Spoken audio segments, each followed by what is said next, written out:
নমস্কার। কবি শিরিন আক্তারের লেখা গল্পের অভিমান কবিতাটি পাঠ করছি আমি, মধুমিতা। আমার গল্প থমকে আছে তুষার ছড়া রাতে। গল্প আমার সচল হবে রোদ ছড়ানো প্রাতে।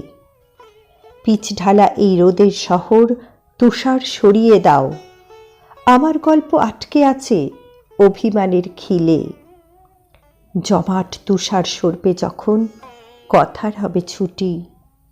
অকারণ সে কথা তখন ছোটাবে রেলের গাড়ি। এঁকে বেঁকে চলবে কথা চিক চিকানো সুরে।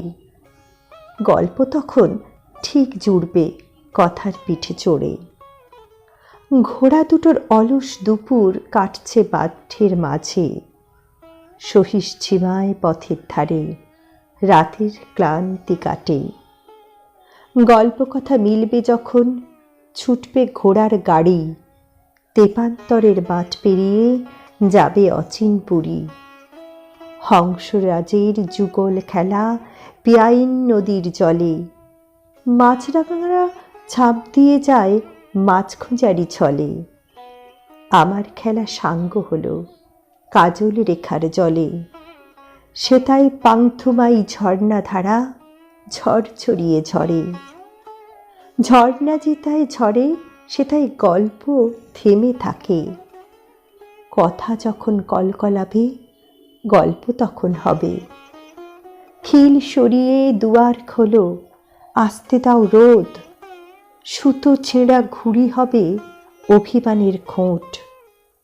গল্প তখন কথার সাথে খুলবে মনের চাপি। শিশির ছড়া ঘাস মারিয়ে পা ভেজাবে জলে। ছুঁড়ে দেবে দিঘির জলে মনের বেঁধা কাঁটা। যে কাঁটাতে আঘাত পেয়ে থমকে ছিল কথা। দুজনের সেই গল্প কথা সচল হবে আবার। নতুন নতুন কাব্য হবে মিষ্টি ভালোবাসার। গল্প তুমি কথাকে আর আটকে রেখো না। তোমায় ভালোবাসে বলেই ফিরে ফিরে আসে। নমস্কার।